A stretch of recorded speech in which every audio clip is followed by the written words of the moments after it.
ketiga kita lanjutkan pengajian kitab fikih Ad-Durrul Bahiyah karya Al-Imam Asy-Syaukani rahimahullah ta'ala.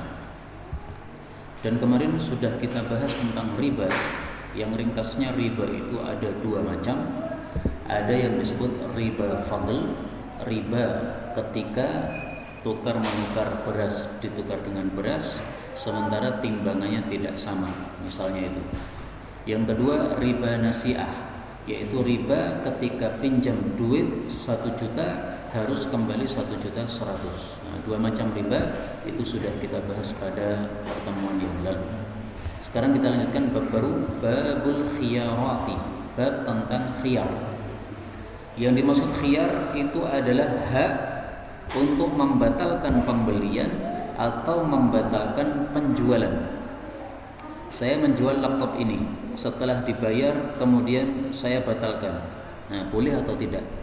Atau sebaliknya, setelah dibayar kemudian si pembeli membatalkan. Boleh atau tidak? Ini namanya hak khiyar.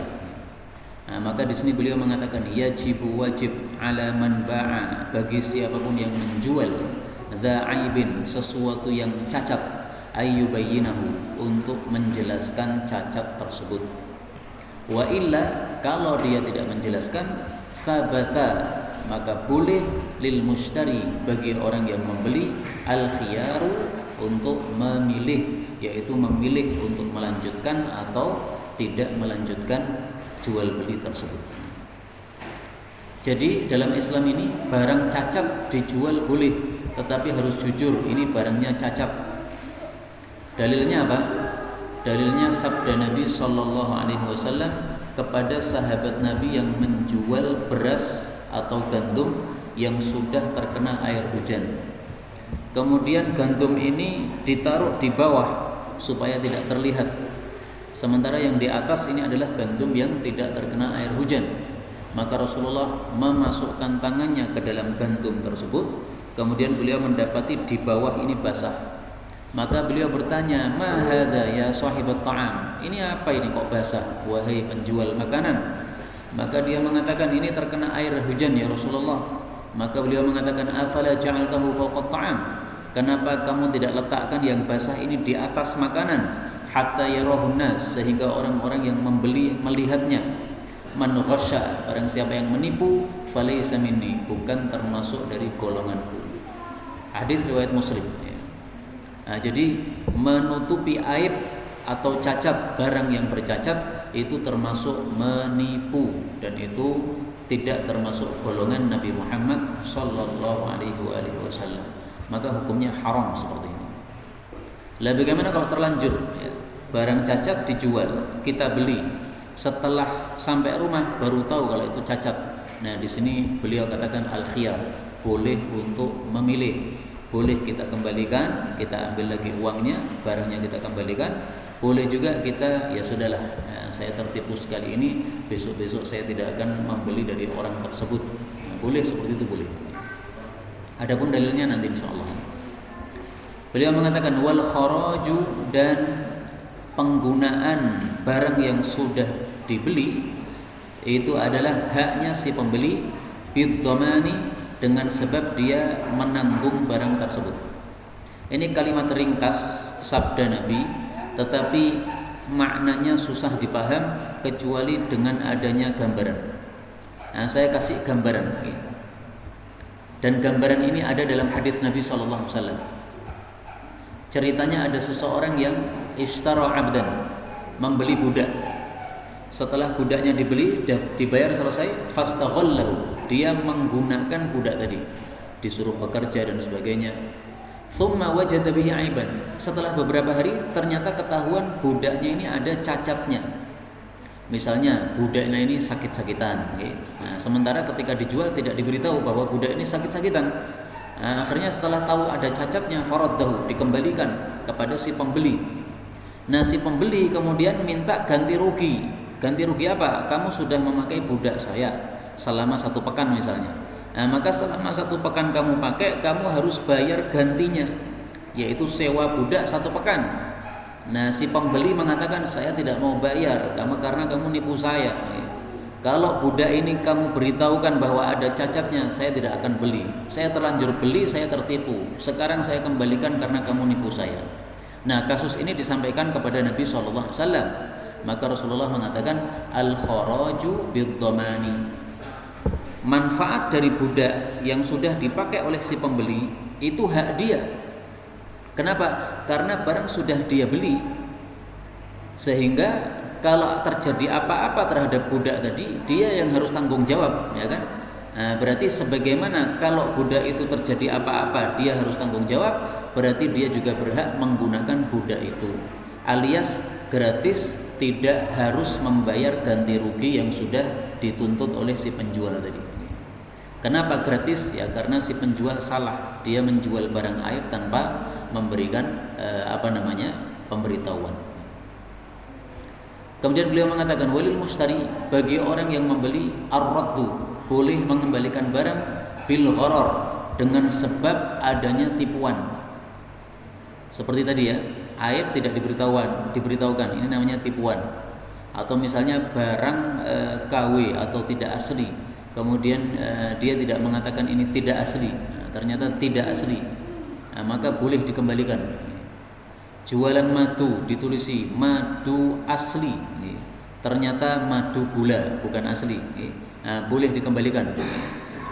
Madu murni 100%, ternyata madunya 50%, 50%-nya bukan madu, ini boleh dikembalikan. Wa minhu, termasuk dalam tipuan adalah al-musarraq, hewan yang ditahan teteknya. Ini zaman Arab, zaman jahiliyah dulu kadang-kadang nipu dengan cara begitu.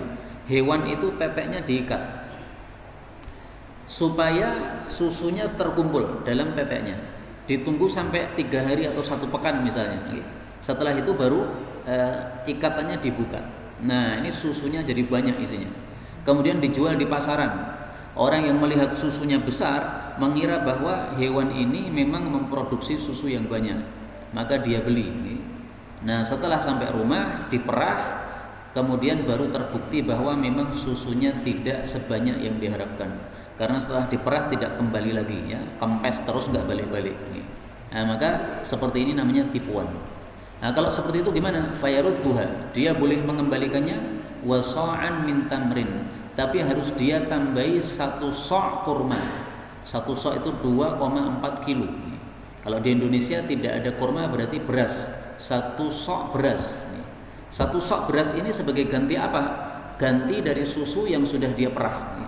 Dia kan sudah perah susunya, sudah dia minum kan, atau sudah dia gunakan. Nah, ketika mengembalikan kambing tipuan ini, dia harus mengembalikan ganti rugi dari susu yang dia minum, yaitu 2,4 kilo beras. Kalau tidak ada beras gimana? Au ma yataradayani alai, atau saling ridho dengan apa juga boleh. Misalnya saling ridho dikembalikan susu tadi misalnya dapatnya 5 liter ya. Nah, dikalikan aja 1 liter biasanya berapa? 10.000. 5 liter berarti 50.000. Boleh juga dengan seperti itu. Yang penting saling ridho. Adapun 1 sa' kurma ini karena usulan dari Rasul sallallahu alaihi wasallam. Kalau ada kejadian seperti ini, Nabi katakan silahkan kembalikan, tetapi hendaklah mengganti rugi susu yang sudah dia minum dengan 1 sa' kurma.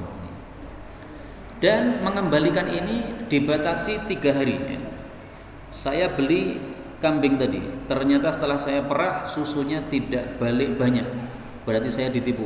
Nah, setelah saya tahu itu, saya hanya dikasih waktu 3 hari.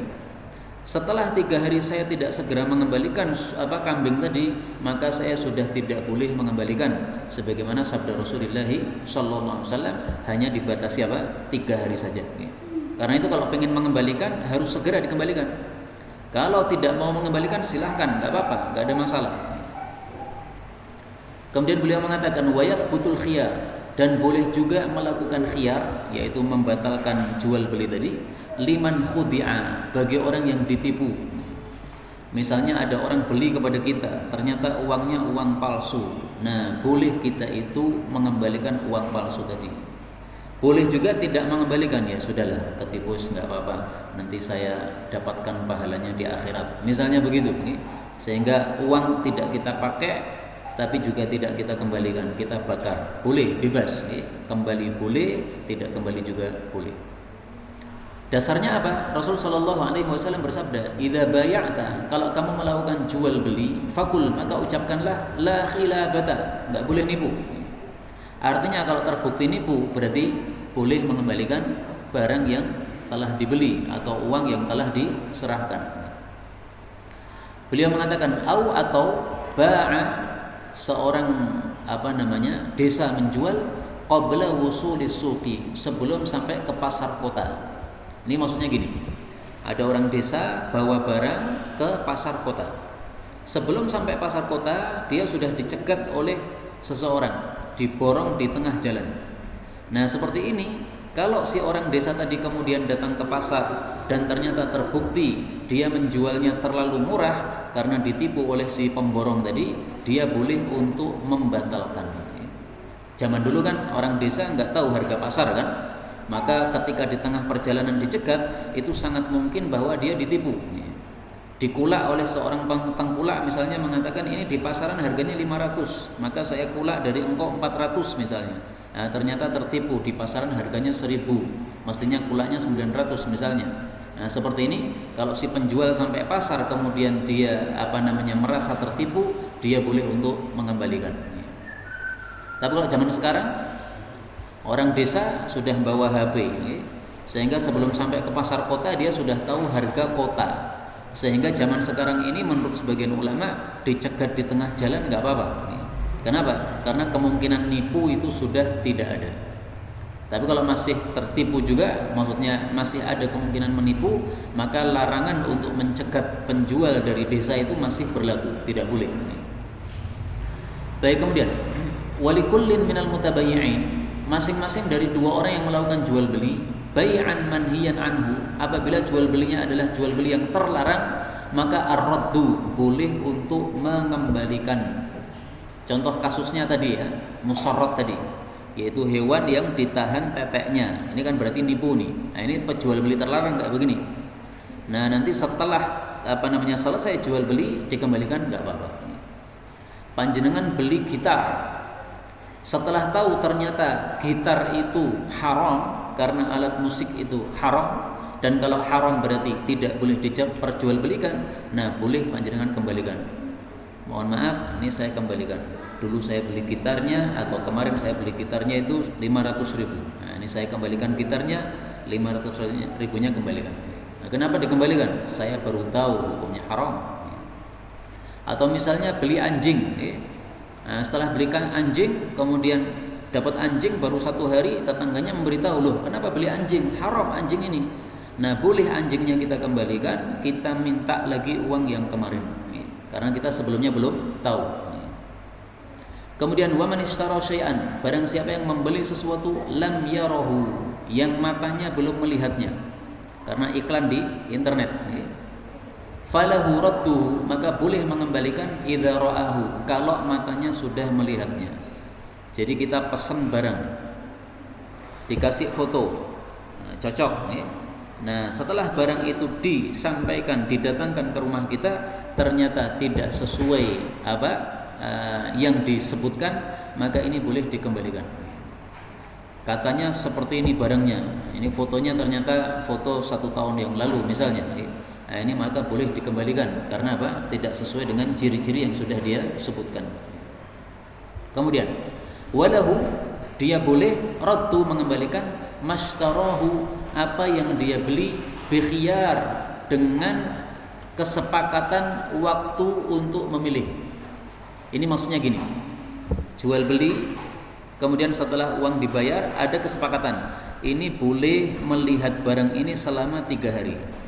Nanti kalau 3 hari tidak cocok, barangnya boleh dikembalikan. Nah, itu namanya kesepakatan hak khiyar. Nah, maka kalau sudah ada kesepakatan hak khiyar tersebut, misalnya sepakat untuk mikir selama 3 hari atau 1 hari atau 2 hari, nah, maka selama masa tersebut boleh dia kembalikan. Tapi kalau habis masanya, ya tidak boleh untuk dikembalikan lagi, karena sudah sesuai kesepakatan. Dan itu berdasarkan sabda Nabi SAW, al-muslimuna ala syurutihim. Orang-orang muslim itu menyesuaikan persyaratan yang disepakati antar mereka. Hadis riwayat Abu Dawud. Disepakati 3 hari, sepakati 2 hari, nggak boleh lebih. Kalau sudah lebih dari 3 hari sesuai kesepakatan, ternyata dia ingin membatalkan, maka itu yang dimenangkan adalah si penjualnya. Penjualnya mengatakan, baiklah meskipun sudah 4 hari kamu kembalikan ya nggak apa-apa. Nah berarti boleh kembalikan. Kalau dia mengatakan saya nggak mau karena sudah lewat dari 3 hari sesuai kesepakatan, berarti tidak bisa untuk dikembalikan. Kemudian wa idza ikhtalafa, kalau berselisih al-bay'an antara penjual dan pembeli, maka siapa yang dimenangkan? Fal qawlu, maka yang dimenangkan adalah ma yaquluhul ba'i, ucapan si penjual. Ini maksudnya bagaimana? Maksudnya berselisih dalam hal misalnya harga. Jadi misalnya laptop ini dijual, harga berapa? Harga 3 juta. Setelah dibayar 3 juta, kemudian penjualnya mengatakan, loh kok cuma 3 juta? Saya bilang ini 3,5 juta. Nah si pembeli mengatakan, loh tadi kamu bilang 3 juta. Tidak ada tulisan dan tidak ada rekaman dan tidak ada saksi. Nah kalau tidak ada semuanya gini gimana? Maka yang dimenangkan adalah ucapan si penjual. Kalau ada saksi, nanti bisa saksi didatangkan. Ya. Tadi kamu mendengar orang ini mengatakan harga berapa? Ya. Oh harganya 3,5 juta. Oh ya sudah, berarti yang benar adalah si penjual. 3 juta, nah, berarti yang benar adalah si pembeli. Nah, di sini tidak ada saksi, tidak ada bukti, tidak ada tulisan sama sekali. Nah, tentu saja ini harus ada yang dimenangkan salah satunya. Nah, maka Rasulullah sudah memenangkan siapa? Yaitu al-ba'i. Ini sebagaimana sabda Nabi SAW dalam hadis yang sahih.